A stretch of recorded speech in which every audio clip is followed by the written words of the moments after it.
41 states have filed lawsuits against Meta, the parent company of Facebook and Instagram, alleging that the company went to extreme measures to attract young people and get them hooked on social media. And this addiction then led to all sorts of problems with these children. Now, look, there is no hocus pocus here.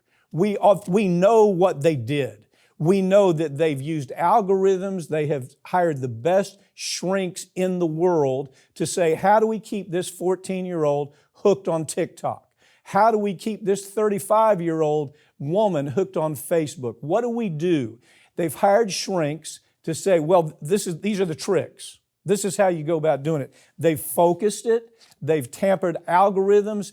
And the whole intent was to create the same atmosphere that causes any addiction, whether it's alcohol addiction, drug addiction. There's some commonality to people who have a tendency towards addiction. They figured it out, and now they're using it on everybody, mostly children right now. Yeah, and it's really interesting about this lawsuit because I'm sure a lot of people, this has been big news, so people have seen the headlines.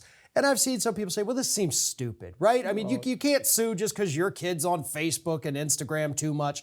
And when you really start to look at the particulars in here, it is astounding. I mean, there's internal documents from Meta, the parent company of Facebook, where they're talked about, like, how do we get, almost like the tobacco documents, how do we get them hooked? Full disclosure, we're handling these cases out in California. I want to put that on the table.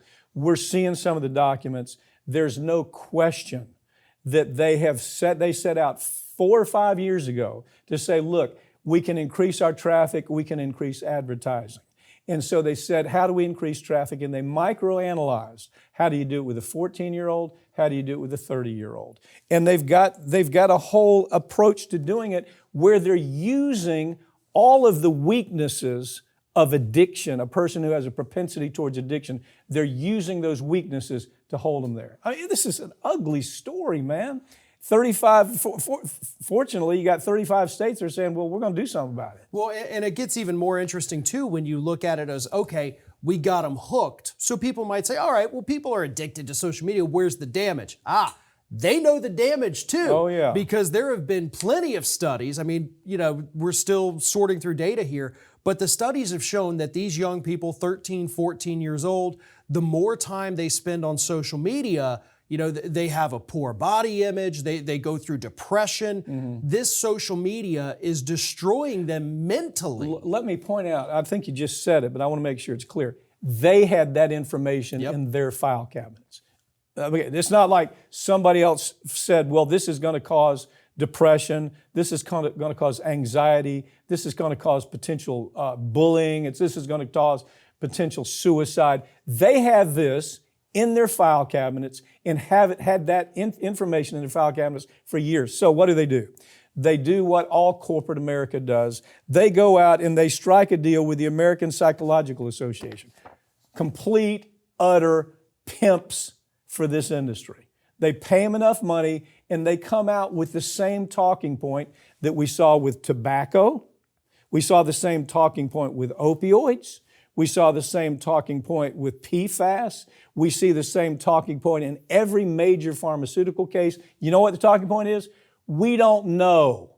We don't have enough information. More studies need to take place. And these biostitutes, that's what they are. They're paid whores, work for the university, work for somewhere in science. They have a big name in science. So they go out and hire them for $1 million. Doc, would you please write a paper talking about how there's no relationship or that you don't know for sure because there's not enough study. So they delay it another 10 years in this study mode, right?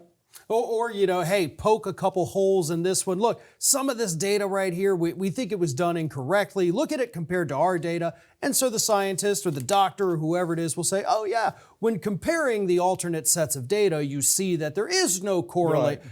They don't do any of their own research in these cases. They rely on everything from the industry, and then they'll get a big endowment to their department at their university. It is sick. And there is a database that these corporations use, and we have seen Oh, the database. we use it on cross-examination all the time. I'll be across the table from one of these biostitutes, and I'll pull out a paper that says, like, you did this for this company, you did this for this company, no disclosure. You did this for this company, no disclosure. You wrote this paper for this company, no disclosure. That's what's happening here.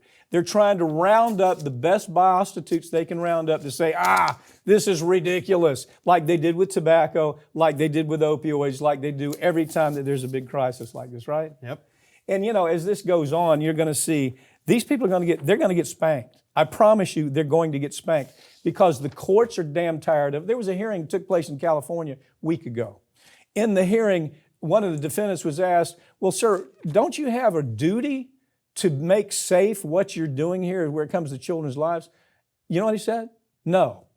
Court came unglued. Court said, really? We'll see what your duty is.